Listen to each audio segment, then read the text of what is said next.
Muy buenas tardes, amados en el Señor. Un honor poder estar con ustedes a través de las cámaras de Unidad Evangélica para compartir hoy día algo muy especial. La verdad es que vamos a hacer un paréntesis en nuestras enseñanzas acerca del matrimonio. Amén. Y vamos a estar conversando, vamos a hablar con nuestro querido amigo y pastor Francisco Valdivia acerca de algo maravilloso. Un libro que él acaba de editar, de sacar al aire, La Promesa Eterna. Francisco, buenas tardes, que el Señor te bendiga. Gracias por aceptar la invitación. Buenas tardes, Pastor Luis. El Señor les bendiga a todos los que estén ahí presenciando. Es un honor para mí poder presentar este material que yo sé que va a ser de gran edificación. Ahí, Pastor Luis, agradecido por su invitación, ¿verdad? Y de poder presentar también y de dejar disponible este material para todos ustedes también. Es Amén. un agrado. He tenido la oportunidad, el privilegio no solo de leer parte del libro, que no lo he podido leer todo, aunque yo creo que un buen lector lo lee de una sentada. Un libro fantástico, muy bien narrado, muy bien escrito, con una temática muy profunda y cristocéntrico, Francisco. La idea del libro es esa, ¿verdad? El libro tiene como título La Promesa Eterna. Y es un estudio, la verdad, son una serie de estudios de tipo tipológico del Génesis. Ya es digamos, un estudio de todo el libro del Génesis, y el subtítulo es Descubriendo a Cristo en Génesis. Ya esa es la intención del libro, ver en cada uno de los pasajes, de los acontecimientos que ocurren ahí, de los personajes, ver los atisbos, los anuncios de Cristo. La verdad es que es una cosa maravillosa poder descubrir a Cristo en las Escrituras. Amén, amén. Ya lo dice la palabra del Señor allá en el libro de San Juan, por ejemplo, capítulo 17, verso 3. Amén. Pero esta es la vida eterna, que te conozcan a ti, al único Dios verdadero.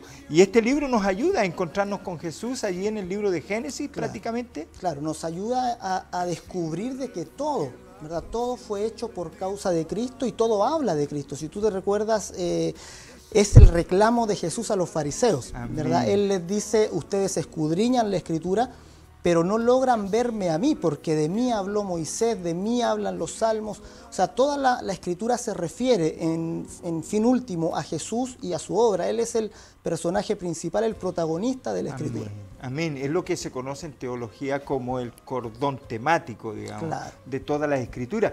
Eso se puede saber teológicamente, pero una vez que empezamos a querer descubrir a Cristo, por ejemplo, como tú lo haces en el libro de Génesis, que lo haces de una manera muy particular, tú haces una división del libro de Génesis y en cada una de esas divisiones estás tratando de encontrarte con Jesús. Claro.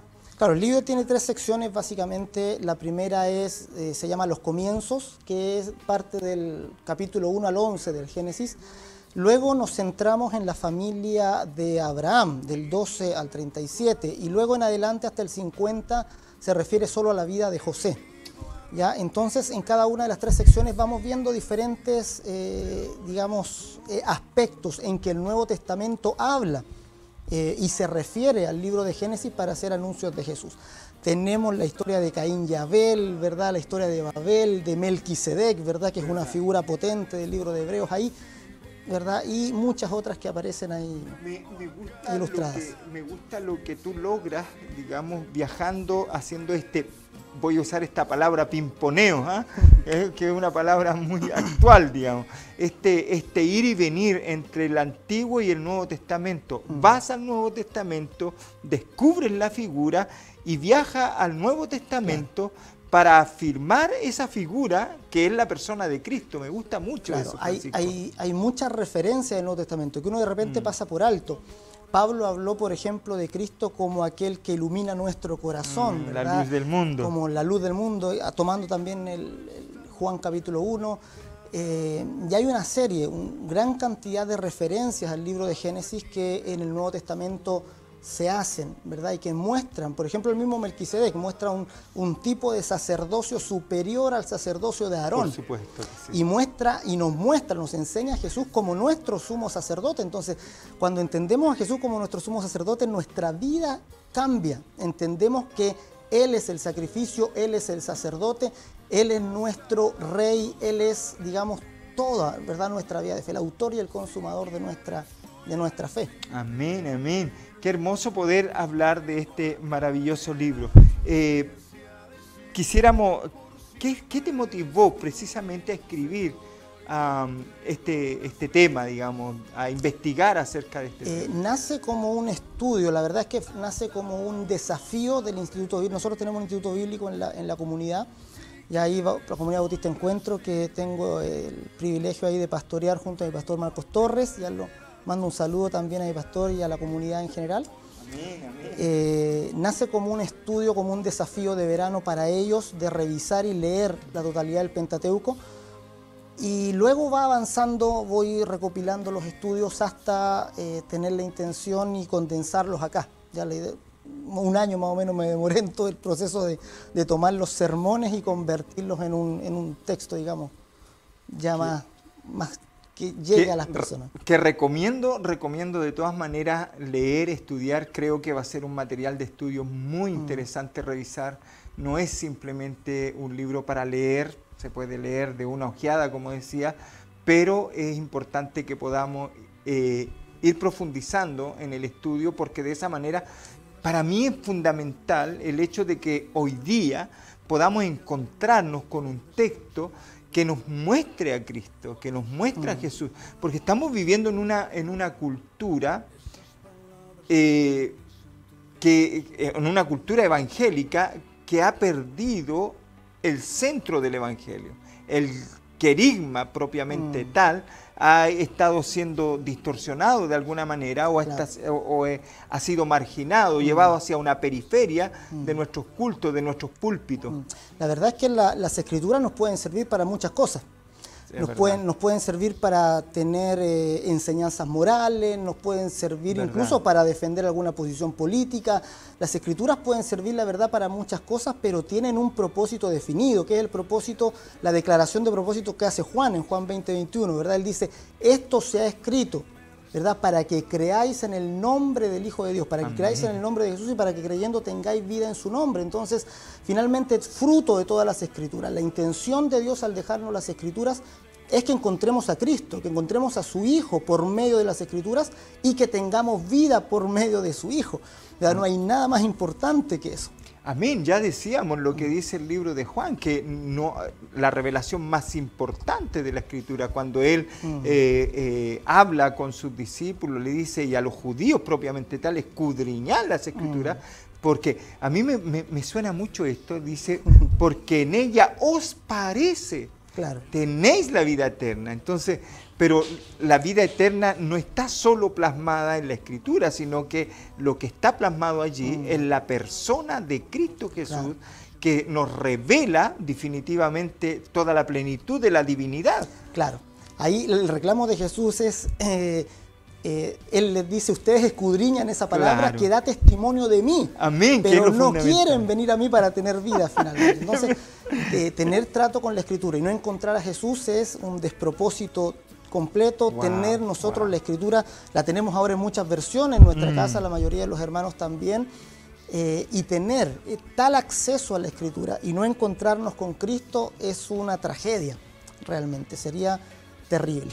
Sí, un sinsentido, como tú decías, una pérdida de tiempo tremendo, extraordinario, porque el propósito final de todas las Escrituras, como dice el libro de Lucas también, que me encanta ese pasaje, cuando el Señor está llamando a los discípulos, esos que iban camino a Emaús y tienen una conversación. Tú lo tratas eso en la introducción. En la presentación, claro, como presentación ahí muestro ese viaje de Jesús con los discípulos de Emaús, donde Jesús finalmente les enseña a descubrirlo a Él en las Escrituras. Dice, partiendo por Moisés y siguiendo por todas las Escrituras, por todos los profetas, les da a conocer lo que de Él dicen. Sí, Francisco, hay una expresión que tú usas en el libro, ahí con respecto a los caminantes de Emaús, dice que qué hermoso sería, qué genial sería, o fantástico, no me recuerdo bien la expresión, pero es una expresión muy, muy interesante, que pudiésemos nosotros tener una conversación de esa con Jesús y la podemos tener cuando vamos a la Escritura. O sea, podemos tener el encuentro, escuchen bien lo que quiere decir Francisco con eso, es que podemos tener un encuentro personal con Cristo, con ese Jesús de la Biblia, y cuando Él nos abre el entendimiento, se nos revela a la persona de Jesús en toda su dimensión. Claro, claro. El libro de Lucas también dice, y les abrió el entendimiento para que comprendieran las Escrituras, básicamente haciendo referencia al versículo anterior que dice que Él les dice duros de corazón por no entender, ¿verdad?, lo que de mí está escrito en la ley y los salmos, ¿verdad? Y la los ley profetas. Y los profetas. Entonces, cuando comprendemos que toda la ley, que los profetas, que los salmos hablan acerca de Cristo, es cuando comenzamos a mirar las Escrituras con el entendimiento abierto, encontrando a Cristo. Amén. El punto, bueno, en este libro no tomamos toda la Escritura, no tomamos la ley, los profetas y los salmos, apenas tomamos el Bereshit, Claro, el primer libro de la Biblia, y ya nos encontramos con cosas realmente maravillosas. Claro. Una de esas cosas hermosas que tú tratas en el libro es con respecto al propósito final de la creación. ¿Es la creación por causa de Cristo o Cristo por causa de la creación? Claro. Explícanos un poquito de eso. Claro, por ahí favor. se hace, ese es el primer capítulo, ¿verdad? Sí. ¿Qué relación tiene Cristo con su creación? Es verdad. ¿Verdad? Y allí entendemos y miramos el capítulo 1 de Génesis a la luz de Colosenses 1, 15, 16, que dice que por Él, para Él y por medio de Él fueron hechas todas las cosas. Pablo ahí incluso dice, visibles e invisibles, Amén. sean tronos, dominios, principados, potestades, todo fue hecho para Él y por medio de Él. Entonces se comprende que al final toda la creación fue hecha para el Hijo. No es que el Hijo sea por causa de la creación, ni siquiera que Jesús haya venido por nuestra causa, sino que nosotros fuimos creados por causa del Hijo que había de venir. Entonces ahí se desarrolla la temática, digamos, en ese primer capítulo. Justamente ahí cuando nos encontramos con esa apreciación, digamos, de la trascendencia de Jesús por sobre la creación y por sobre esa visión antropocéntrica que hoy día inunda nuestras iglesias, de donde nacen ciertas teologías que son medias espurias, por decirlo de alguna manera.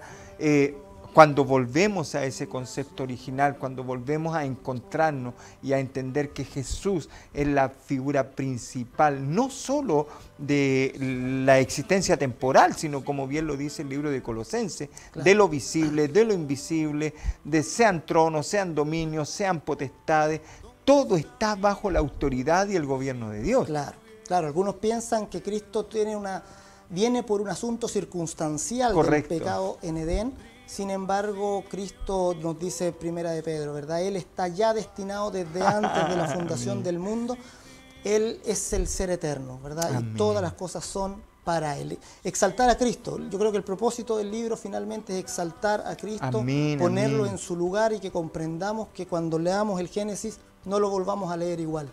Amén. Algo muy interesante, tendríamos mucho de qué hablar con respecto al libro. Estamos recién en la introducción, sería fantástico que ustedes pudieran tener acceso a este libro. ¿Dónde lo pueden conseguir, Francisco? Está disponible a la venta en Amazon.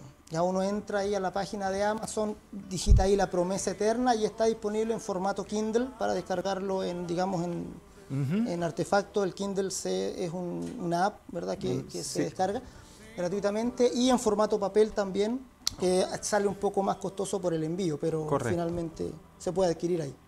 Amén. Yo les animo a conseguir este libro, a leerlo de una sentada, a estudiarlo, amén. Y por favor, no deje de comunicarse con nosotros si necesita información, mayor información acerca de este hermoso documento.